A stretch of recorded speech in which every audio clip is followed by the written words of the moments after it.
Velkomin í Silfrið. Við byrjum venju samkvæmt hérna á vettvangi dagsins með nokkrum þingmönnum. Á eftir kemur síðan til mín Haukur Arnþórsson, hann stjórnsýslufræðingur og hefur verið að skoða eins verklagið á Alþingi, málþóf og undirbúning og hvaða áhrif það hefur á störfin og gæðin.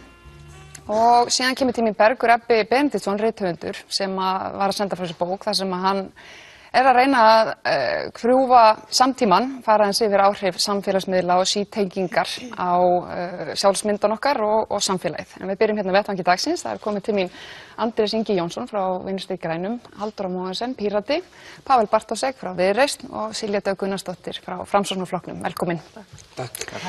Það byrja svona aðeins á máli sem vakti athygli í vinnuna í vikunni og það var þegar kom í ljós að Bjarni Benediktsson, forsætisráðherra, hafði síðasta kjörtímabili þegar hann var í fjármálaráðuneytinu brotið jafnréttislög þegar hann skipaði Karl sem skrifstofustjóra í ráðuneytinu.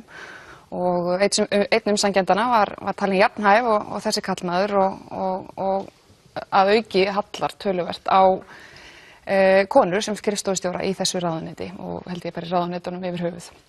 Þetta er náttúrulega ekki fyrsta sinn sem þetta gerist. Andrés, sko, hvað finnst þér þetta? Virðist vera sem að þegar ráðherra verði upp í sér að því að brjóta jafnréttislög eða bara lög yfir höfuð, þá hafi það almennt í rauninni engar sérstakar afleiðingar nema mögulega einhverju leyti fyrir ríkissjóð ef fólk sækir sér bætur.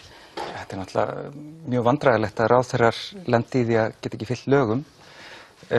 Ég reikna nú ekkert með því að þetta hafi stórkostlegar afleiðingar fyrir Bjarna miðað við það að sem fjármálaráðherra kom í ljós að hann væri að nota skattaskjól og þegar Panamaskjölin birtust þá sat hann sem fastast.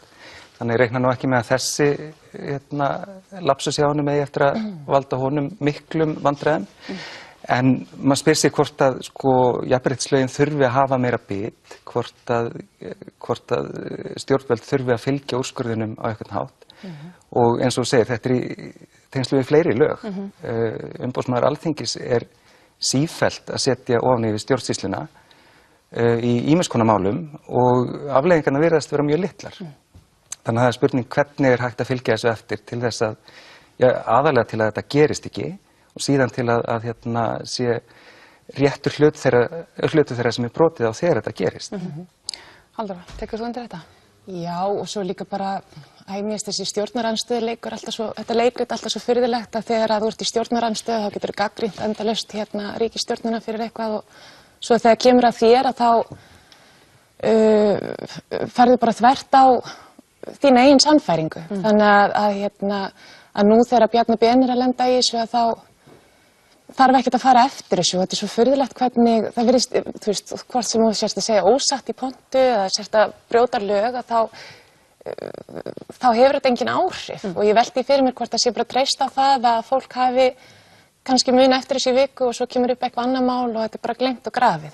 Þannig að auðvitað Bjarni náttúrulega gagnrýndi Jóhönnu á sínum tíma mjög harðlega og lagði til að spurði hvort að hún væri ekki íhugað að segja af sér og hann er núna komin í sömu stöðu. Nákvæmlega og þetta auðvitað er það þannig að ef það er eitthvað lög að þá á að fara eftir þeim og það eiga að vera afleiðingar við því að fara ekki eftir þeim, annars eru lögin tilgangslaus. Til hvers að hafa lög var ráðherrar þurfi ekki einu sinni að fara eftir lögunum. Þannig að auðvitað þarf að laga þetta. Já. Pavel, hvað segir þú um þetta? Viðreisn hefur nú verið svona áberandi í þessum jafnréttismálum á þessu kjörtímabili og var í kosningabaráttunni líka. Hvað segir þú um þetta? Á að þetta hafa eitthvað afleiðingar fyrir ráðherrann? Því er ekki deila við dómarinn í þessum máli. Það er bara kærunefndin sem kemst að þessari niðurstöðu. Og það með nefndu Bjarna hérna áðan, þá fannst mér bara svo ég segi það. Mér fannst þetta útspil hans á sínum tíma, það krefja Jóhönnu Sigurðardóttur einhvern veginn afsögn. Mér fannst það nokkuð augljóst pólitískt högg og ég var ekki á því að Jóhanna Sigurðardóttir ætti að segja af sér á þeim tíma. En þá er ég svona konsekvent í því að ég held að ég mun ekki greiða atkvæði með vantrausti á Bjarna Benediktsson út af þessum, en hann verður þetta bara, hann og hans vinir verður bara að svara fyrir þennan pólitíska bjúgverkul sem kemur núna í andlit á honum út af því að þetta gaf hann ákveð til kynna á sínum tíma. En hvað segirðu þú veist nú, það var oft verið rætt um það að það þurfi alveg óbáslega mikið til og kannski óvenjulega mikið til á Íslandi til þess að ráðherrar segja af sér. Það þarf að vera einhver algjör katastrófa, nefni bara lekamálið sem dæmi og þau hafa náttúrulega verið og Sigmundur og Panamaskjölin. En þarna eru ráðherrar ítrekkað, ég meina þetta kom fyrir Jóhönnu, þetta kom fyrir Ögmund og þetta kom fyrir Svandísi, þetta er allt tiltölulega nærtæk dæmi. Væri það ekki eðlilegast að menn stigu til hliðar eftir að hafa bara brotið lög og gæti þá jafnvel komið aftur síðar að menn öxluðu einhvern veginn pólitíska ábyrgð á því að fara í rauninni gegn þeim lögum sem þeir setja sjálfur. Ég veit ekki alveg hvort að ég geti tekið undir það að það væri fullkomið eðlilegt að það veri alltaf niðurstaðan. Sko. Í einhverjum tilfellum er að ræða ákvarðanir sem ráðherra að taka bara sko, stöðu sína vegna í stjórnsýslunni. Þannig ég er ekki endilega tilbúinn að taka undir það að það væri eðlileg krafa að í öllum svona tilfellum myndi ráða sér líðar. Nei. Silja Dögg, hvað segir þú? Ég við sjálfur sér ekki miklu við þetta bæta. Ég bara tek undir orð félaga minna að þetta er náttúrulega mjög bagalegt að við vinnum við það að setja lög og það að ráðherra fari ekki að öllu eftir þeim er ekki gott og við þurfum að fara bara vandlega við þetta í sameiningu eins og Andrés og Halldóra nefndu hvort það sé einhvern veginn, hvort það þurfa að skerpa hérna á lögunum og gera þetta þannig að fólk eða ráðherrar nú nefndir þú hvað, 4, 5, 6 ráðherrar sem hafa brotið jafnréttislög og það segir manni það að lagaumgjörðin er ekki nógu góð. Ég held að það sé algjörlega niðurstaða. En ég er líka svolítið svona sem kannski dæmigerð miðjumanniska, ég er nú líka svolítið sammála Pavel upp á það að ég veit ekki endilega hvort að við eigum að fara alveg að undantekningarlaust að þá eigi ráðherrar að segja af sér ef að þetta kemur upp. Ég held að það þurfa að skoða hvert tilfelli fyrir sig en fyrst og fremst að endurskoða kannski lögin með þetta í huga þannig að þetta gerist ekki. Já, svo ég bara á þetta, ég hef nú lesið þennan úrskurð, þá náttúrulega ef við ætlum að hafa lögin svona áfram eins og þið eru, þá verður þá bara ráðherra átt að segja á lögin eru með þeim hætti að þegar hæfisnefndin er búin að meta 2 aðila jafnhæfa og kynjahlutföllin er ekki jöfn, þá þarf greinilega mjög mikið til að mat ráðherrans einhvern veginn á hæfi snúi við þeirra innra mati. En ég meina Bjarni Benediktsson veit þetta væntanlega ágætlega og hann er væntanlega ágætlega meðvitaður kynja stöðuna skrifstofustjórum í ráðuneytinu sínu. Væntanlega, en væntanlega hefur hann metið eins og nokkru aðrir ráðherrar þannig að það væri ákveðið svigrúm sem ráðherrar hafa til þess að meta hæfi umfram það sem hæfisnefndin gera, en það mat er greinilega miðað við niðurstöðu jafnréttisnefndar ekki jafn mikið og ráðherrarnir telja. Svo líka spurning hvort við gerum ekki meiri kröfur til fjármálaráðherra því að hann er starfsmannastjóri ríkisins. Hann er með alla kjarasamninga, hann er með öll réttindi opinberra starfsmanna á sinni hendi. Þannig að forsætisráðherra. Hann var fjármálaráðherra þegar. Hann var fjármálaráðherra þegar þetta gerist. Okay. Þannig að sko þessum tíma þá hefði hann átt að vera sá maður í stjórnsýslunni sem að væri með þessi mál mest á hreinu. Þannig að það að síðasta skrefið í ferlinu sé maður og mann viðtal ráðherra við umsækjendur, þar sem hann leggur sjálfur upp eitthvað mat sem að síðan bara passar öðrum umsækjendanum miklu betur. Það passar ekki alveg við hans stöðu. Svo er þetta líka spurning hvort að maður spyr sig hvort hún sé svo bara alveg sama út af því að hann veit að afleiðingarnar eru engar. maður velti því fyrir sig.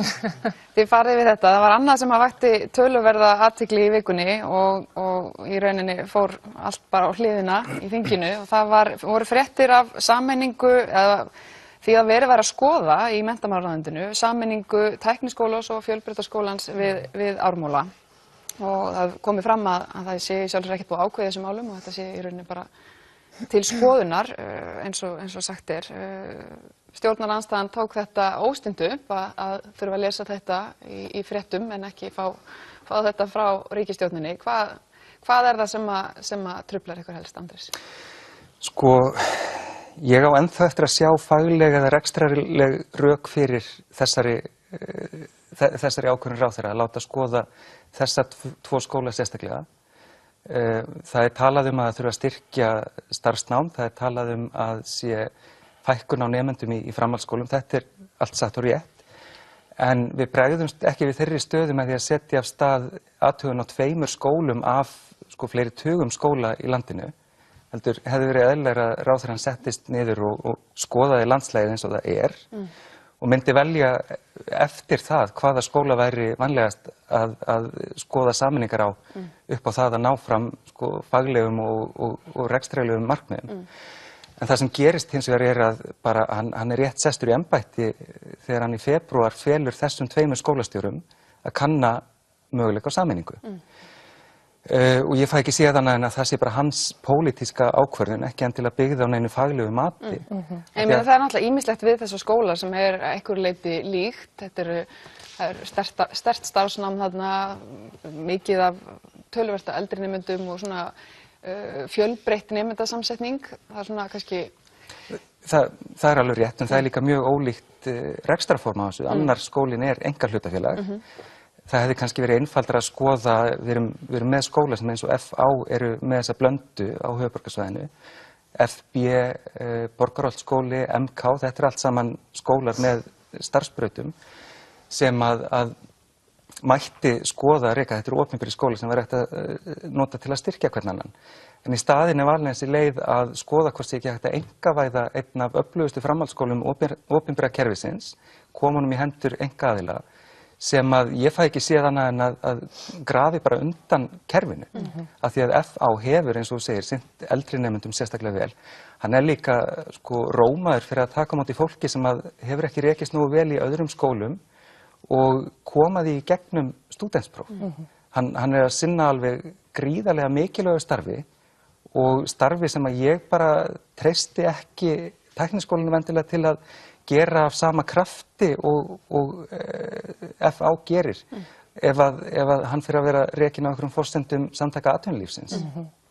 Svo þetta líka bara spurning hvernig það farið að þessu. Það er engin stefnumótun búin að eiga sér stað. Það er engin framtíðarsýn eða heildarsýn á þennan málaflokk. Þannig að einhverjum svona óljósar hugmyndir fjölbreytt rekstrarform ekki nóg til þess að það sé farið að þessu þennan hátt að það er ekki haft samráð við neitt, hvernig það er ekki búið að hafa samráð við nemendur einu sinni eða kennara eða almenning, það er ekki búið að spyrja þessar spurningar hvort við viljum fara í frekari einkarekstur eða... En þetta ekki bara einmitt það við komum fram að það rauninni bara verið að skoða þetta, úr þessari skoðun gæti náttúrulega komið svo niðurstaða að þetta væri bara einfaldlega ekkert góð hugmynd og þá væri kannski óeðlilegt að vera búið að ræða þetta við alla starfsmenn og nemendur og þingið og ekki bara ósköp eðlilegt að sé verið að skoða svona mál? Ég að taka fram að mér finnst ekki endilega, það sem ég finnst verst kannski að starfsfólk hafi ekki fengið að heyra þetta nema gegnum fjölmiðla. Það viðbúið að þingmenn heyri stundum hluti í gegnum fjölmiðla, það verður bara að búast við því.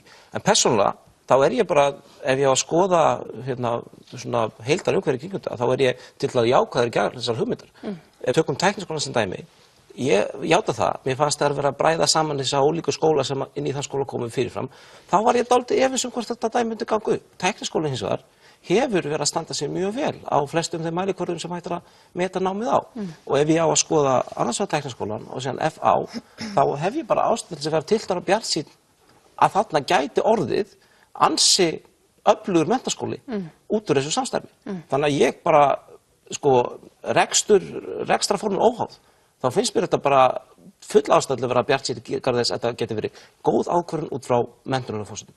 En auðvitað á svo skoðun eftir að sú ítarlega skoðun ennþá í gangi og hún mun kannski leiða annað í ljós eða leiða í ljós hvernig nákvæmlega þessu samstarfi og sameiningu mun standa. En fyrsta forsendan tekin á svo röngum grunni. Það bara ákveðið að skoða þessa skóla og eins og þú segir þannig, það bara verið að skoða þetta, en það bara verið að skoða þetta.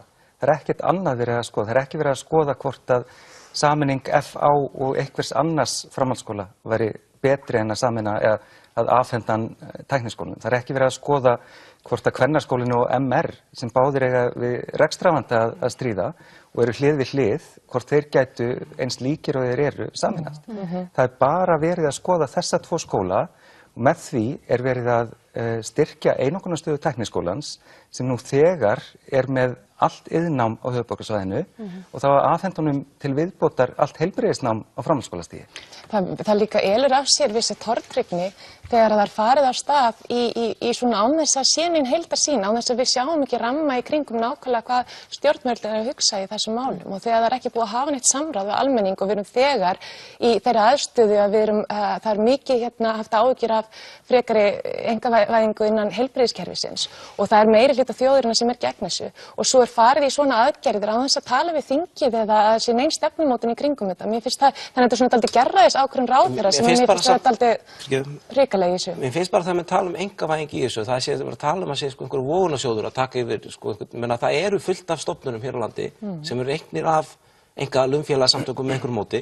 Tækniskólinn þeirra, Meina, það hefur verið að setja fóð nýja menntaskóla í tónlistanámi sem einkaaðilar koma að. Ég meina, ég ætla ekki að banka í borðið og segja fyrst einkavæðing í menntakerfinu. Það bara gerist hér að það kemur fólk. Tækniskólinn náttúrulega, hann í eigu samtaka fyrirtæki sjávarúti, samtaka iðnaðarins, Samorku, iðnaðarmannafélagsins og það til dæmis bannað að greiða sér út arð þaðan, þannig að þetta svona kannski ekki alveg þessi einkavæðing þessi vonda hlið einkavæðingar sem fólk vekur hugrenningar sem allt í lagi, það allt í lagi að hafa einkarekstur. Allur hagnaður notar ekki til þess að en þetta þarf að vera gegnsætt ferli, þetta þarf að vera opið og við þurfum eiga samræður í þjóðfélaginu áður en að fara að staði aðgerðir. Ég skal bara segja það, ef til stæði fyrir nokkrum að sameina menntaskóla hraðbraut við einhvern menntaskóla, þá myndi ég ekki styðja það hugmynd að faglegum forsendum. Hins vegar finnst mér tækniskólinn vera það góð skóli, að fjölbrautaskólinn er það góð skóli, að mér finnst full ástæða að vera bjartsýnn þetta geti gengið vel eftir.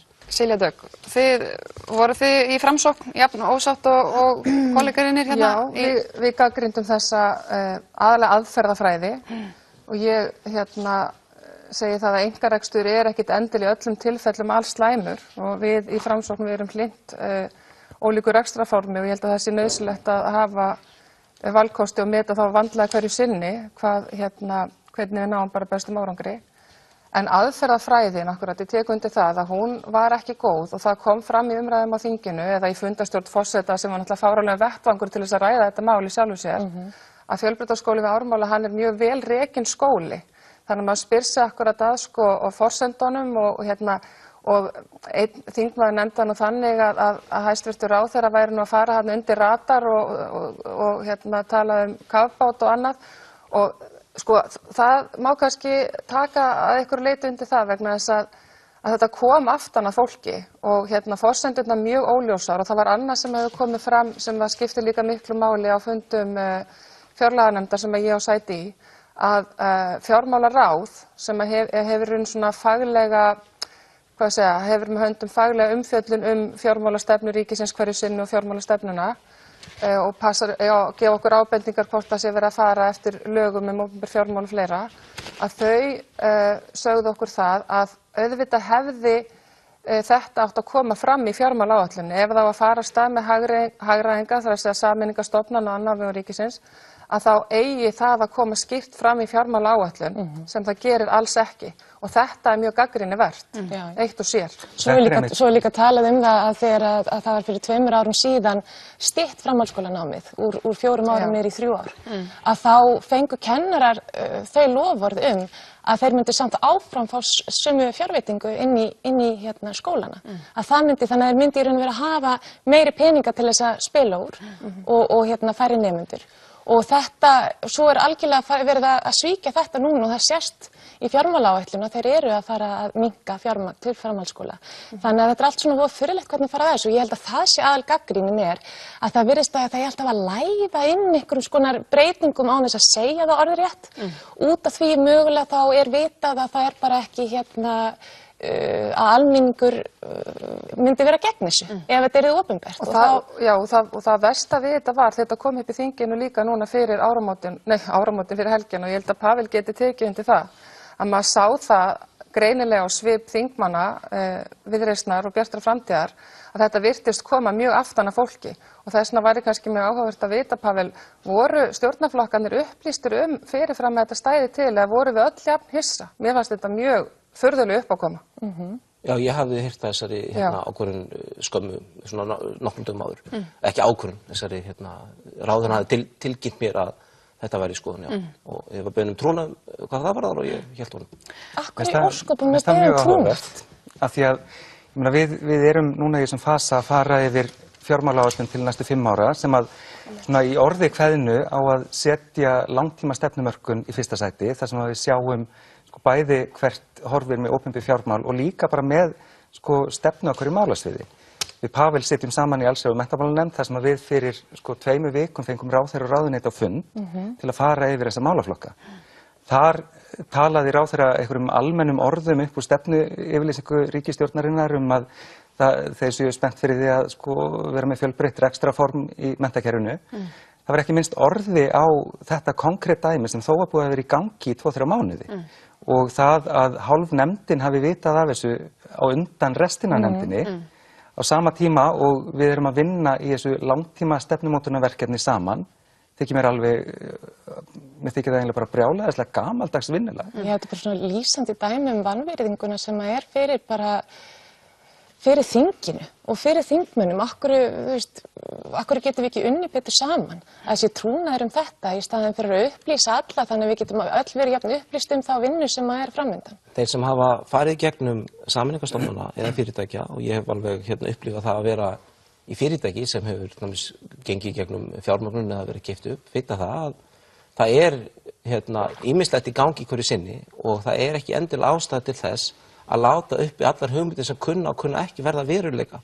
Einfaldlega vegna þess að það er betra að starfsfólk heyra þeim fyrst og heyra á þeim tíma sem búið undirbyggja það nægilega vel að sé eitthvað konkrétt til að tala um. Vegna spurningarnar sem vakna þessar starfsfólk eru eðlilegar. Mun ég halda vinnuminni? Mun starfsefni færast? Mun vera sameinuð? Hvað verður nafnið á nýju stofnunni? Allar þessar spurningar sem komu upp eru þess eðlis að það er gott ef að þeir sem standa að því að koma hrinda svona í framkvæmt eru búin að vinna einhverja vinnu og hafa svörin á hreinu. Og núna erum við alltaf í mikill óvissu sem er mjög óðbelegt fyrir starfsfólki. Er ekki hægt að treysta okkur hinum þingmönnum í minnihlutanum til þess að halda trúnaði? Það er spurning. En að því að þú berð þetta saman við breytingar innan fyrirtækja, skólar eru ekki fyrirtæki. Opinberir framhaldsskólar eru allt öðruvísi heldur en þessi fyrirtæki sem að þú hefur fylgt í gegnum breytingar. Lykillinn að því að breytingar á menntakerfinu gangi upp eru að það sé talað við alla frá fyrstu stigum. Að kennarar séu alltaf með í þessu, að nemendur fá að fylgja með. Af því að ef að þú ert að setja svona breytingar af stað bara á toppnum, þar sem ráðherra handpikkar 2-3 stjórnendur úr hvorum skóla til að leggja upp gameplan sem á síðan bara kýla í gegn fyrir næsta skólaár, þá ertu ekki að sýna þessari stofnun virðinguna sem hún á skilið. Og sko ráðherra ber að upplýsa þingið og þegar ráðherra mæti fyrir þingnefnd og segir ekki orð, að eins og ég segi, þetta eru mjög alvarleg, sko, og það er ekki hægt að afsaka þetta með því að svona hafi þetta alltaf verið og þetta svona ég bara að gera þessi leyndarhyggja og þessi pukur sem hefur verið í gangi. Þannig að við höfum öll og nú hefur þingið endurnýjast mjög mikið, við erum mjög ný eða nýleg sem hér sitjum og við höfum öll talað fyrir því að við þurfum að bæta vinnubrögð þingsins, bæta ásýnd þingsins, auka trausti þingsins. Ætla menn bara að halda svona áfram og því að svona hefur þetta alltaf verið gert. Það gerir það ekki neitt betra.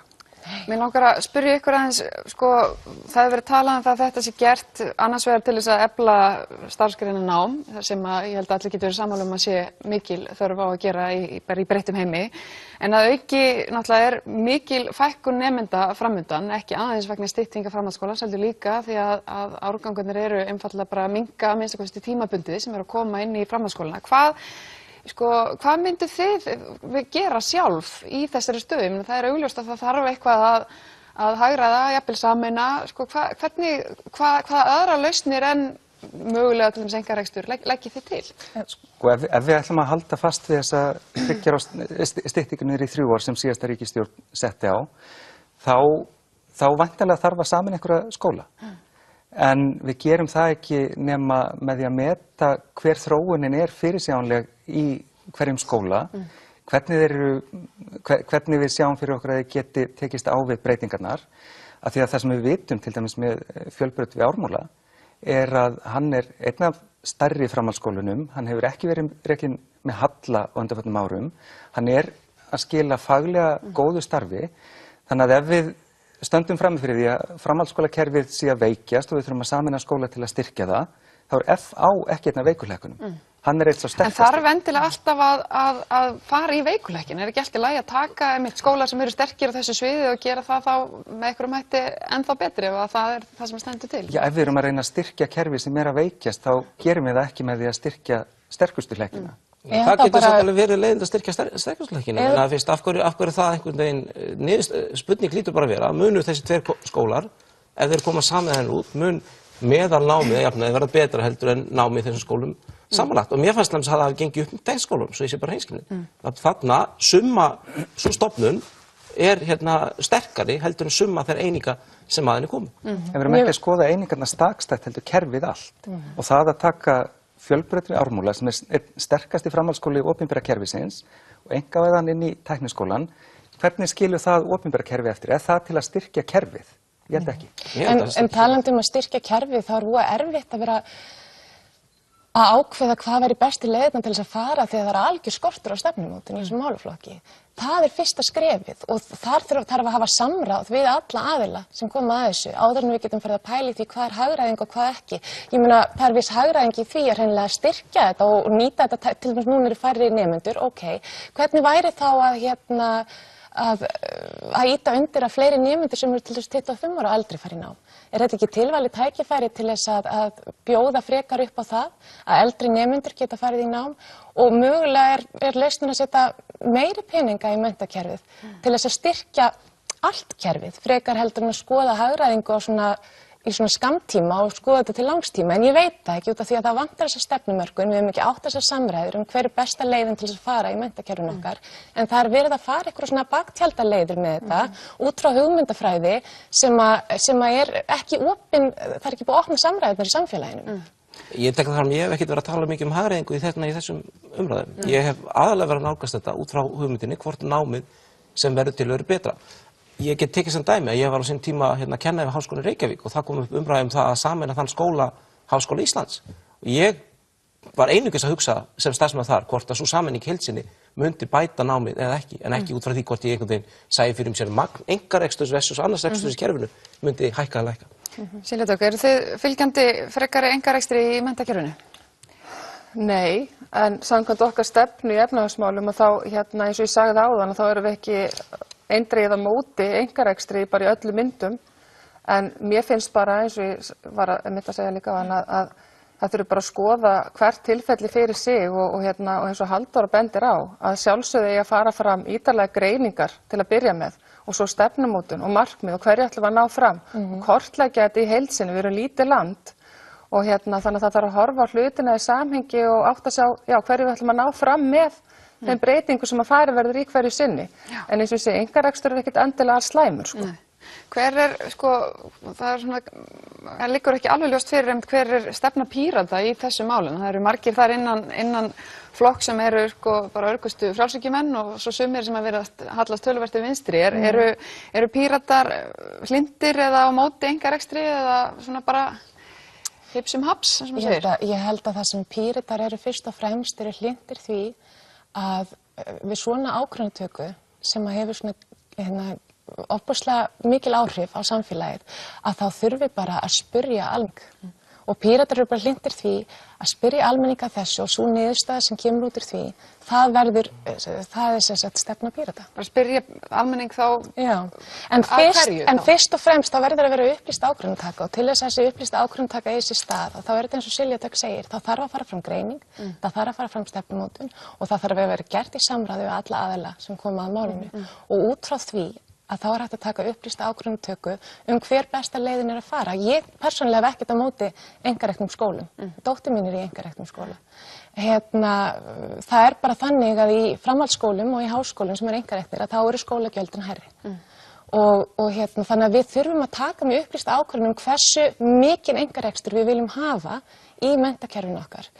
Og hvaða áhrif það hefur til langstíma og meðan að við erum ekki búin að eiga þessa samræður að þá er ofboðslega erfitt að fara að taka ákvörðun hvort maður sé með á móti einkarekstri og hversu miklu og svo framvegis. En þið myndir vilja að spyrja almenning bara hvort hann vilji frekar einkarekstur á hvaða sviði sem ræðir?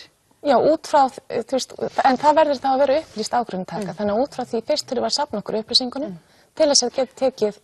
Þannig að þú myndir vilja spyrja almenningum bara einstakar sammenningar? Ég myndi bara vilja að þessi greining færi fram og til þess að byrja með og við myndum skoða þetta heildstætt yfir all kerfin og líka spyrja okkur varðandi heilbrigðiskerfi til dæmis líka. Það er reyndar búið að spyrja og það er alveg megin hluti almenning sem hefur engan áhuga á að frekar í einkarekstri eða einkavæðingu inn í heilbrigðiskerfinu. Þetta er enda mjög athyglisvert að það er rétt að innan Pírata er fólk sem kalla sig frjálshyggjumenn en ég meina miðað við umræðu í þinginu þá sé ég engan sérstakann greinarmun á skoðunum Pírata annars vegar og Vinstri grænna hins vegar. Píratar hafa einfaldlega bara tekið upp alla skoðunni Vinstri grænna í þessum efnum. Þannig að ég er svona velti fyrir mig hvort allir þessi. Þetta er nú ekki rétt. Jón Þór fór upp í pontu og sagði mjög greinilega að hann væri hlynntur einkarekstri. Já, en einhvern veginn aldrei í hverju skipti fyrir sig. Í hverju skipti fyrir sig þá kemur alltaf nákvæmlega sama gagnrýni sem kemur frá Vinstri grænum og það er alltaf lægi. Út af því að við erum að gagnrýna vinnubrögð. Það er málið. mér virðist sem í flestum málum, til dæmis í heilbrigðiskerfinu sem við eigum eftir að tala hérna en fáum líklegast ekki mikið tíma til, þá hafa Píratar líka tekið upp þá skoðun Vinstri grænna að þegar deila kemur upp það hvort ákveðinn sé heimilt samkvæmt lögum eða ekki, þá eigi skýlustaka afstöðu með landlækni sem telur að svo eigi ekki vera. Og ég reyndar ekki til að vissa skoðanir og rök landlæknis þar séu gríðarlega sterk samanborið við rök ráðuneytisins. En Píratar virðast hafa tekið mjög einarða afstöðu með landlækni og með skoðun Vinstri grænna í þessum efnum. Við ætlum að fara mitt aðeins í þetta svona rétt í lokin, Halldór, þetta hefur náttúrulega verið vandræðamál fyrir heilbrigðisráðherra. Það er þarna mögulegur frekari einkarekstur í heilbrigðiskerfinu og mikið verið gagnrýnt. Er þetta rétt sem að Pálur segja? Eru þið alfarið þar á móti frekar einkarekstri eða er þetta einstaka mál sem oft kemur upp núna í umræðinni? Einkarekstur í heilbrigðiskerfinu og einkarekstur í menntakerfinu er mjög ólíkt. Þegar við erum að tala gróðasjónarmið að það finnst mér persónulega þegar ekki eiga heima í heilbrigðiskerfinu. En fyrir utan það að það er bara búið að spyrja þjóðina að þessu og þjóðin er sammála því að þau vilja ekki frekari einkavæðingu en heilbrigðiskerfisins. En svo er munur á einkarekstur og einkavæðingu og það sem er í raun og veru þessi einkarekstur sem á sér stað núna væri kannski allt í lagi ef að samningarnir væri aðeins öðruvísi. Út í eins og staðan er núna þá eru samningar með Sjúkratryggingar Íslands og með læknafélaginu þannig að það eru læknarnir sem eru að stýra opinberu fjármagni, eru að stýra í hvaða aðgerðir það fjármagn fer í staðinn fyrir að það sé þörfin, að þarfagreining eigi sér stað og þörfin sé að stýra fjármagninu. Þetta finnst mér ofboðslega furðulegt að gera þetta svona og ég væri til í að sjá þetta endurskoðað. Varðandi einkavæðinguna þá finnst mér það vera mjög hættulegt út af hvötunum sem verða og líka það að spítali geti tekið arð út, finnst mér bara mjög varhugavert og þetta er eitthvað sem að mér finnst núverandi ríkisstjórn vera að reyna að koma inn í gegnum einhver svona fjallabakaleið og út af því að það er vita það að almenningur er ekki sáttur við þessa breytingar. Andrés, örstutt, þið hafa náttúrulega verið mjög skýr hvað þetta varðar. Já, og ég vonaðist í rétt hjá Pavela sem flestir sé að taka upp stefnu VG í heilbrigðismálum því að hún er einfaldlega svo að allir hafi jafnan aðgang að jafn góðri heilbrigðisþjónustu óháð efnahag. Og vandinn við einkarekstur eins og er að gerast núna í klínikinni er að þar er verið að setja upp einkasjúkrahús þar sem fólk getur keypt sig inn í betri þjónustu. Það bara gengur ekki upp og það gengur ekki upp að landlæknir telja að með þessu sé ráðuneytið búið að missa frá sér stefnumótunarhlutverk. Þannig að hver sem geti farið að setja upp sjúkrahús og að þessi deila á milli ráðuneytis og landlæknis í þessu máli er óásættanlegt. En er ekki rétt skilið hjá mér? Óttar Proppé er ráðherra málaflokksins og hann á að skera á hann hnút og það að við vitum ekki hvort sé virkilega búið að opna þennan peningakrana fyrir hvern sem á sjúkratryggingar til að stofna spítala út í bæ. Það gengur ekki upp. En er það ekki rétt skilja hjá mér með ykkar stefnu að þið myndu vilja að hlutur ríkisreksturs í heilbrigðiskerfinu væri aukinn að hlutfallið myndu hækka? Er það ekki rétt skilja? Við fyrir kosninga töluðum bara fyrir því að efla heilbrigðiskerfi í takt við það sem að hvað 90.000 manns skrifuðu undir hjá Kára Stefánsinni og við töluðum fyrir því að sú aukning á fjármunum færi inn í opinbera. Meiri opinberekstur, minni einkarekstur. Er það ekki? Já, við töluðum ekki fyrir því að auka fé og dæla þið til einkaaðila. Silja, mér langar að spyrja þig aðeins, hvar standið þið í þessu? Ég meina, þið eru nýkomin úr ríkisstjórn sem náttúrulega meðal annars var að fjalla málefni klíningurinnar og stofnaði nokkrar svona einkareknar heilsugæslustöðvar. Hvar standið þið í þessu? Sko, við stöndum þar að við lögðum okkar fyrsta mál Framsóknarflokksins á þessu þingi var að gerð yrði heildstæð heilbrigðisáætlun fyrir landið allt og það er akkurat það, við Halldórum greinilega svolítið mikið sammála þarna. Við höfum gagnrýnt það að það vanti bæði hvað varðar menntakerfi og heilbrigðiskerfi, það vantar greiningar og nú vitum við það að þjóðin er að eldast og við vitum það og sjáum það að við getum ekki haldið áfram að þenja bara út heilbrigðiskerfi og dæla peningum, heldur hvernig ætlum við að verja peningunum sem best og þá þurfum við greiningar til að átta okkur á hvar þarfirnar liggja og það er það sem við þurfum að gera fyrst og fremst. Mér langar bara að taka það fram að það hefur verið mjög skýr stefna Pírata að með varðandi heilbrigðisþjónustu að hún yrði opin og aðgengileg öllum óháð efnahag. Það er ekki stefna sem við erum að copy-pasta hérna frá Vinstri grænum. Það er búið að vera stefnan okkar allan tíman. Og við erum nú 100 ára flokkur og þetta hefur líka verið stefnan okkar allan tíman. Þannig að það er allir að herma eftir okkur þá. Við komumst ekki lengar með þetta. Andrés, Halldóra, Pavel og Silja, takk hérlega fyrir komuna. Við komum aftur hingað að vörmu spori með Hauk Arnþórsson, stjórnsýslufræðing.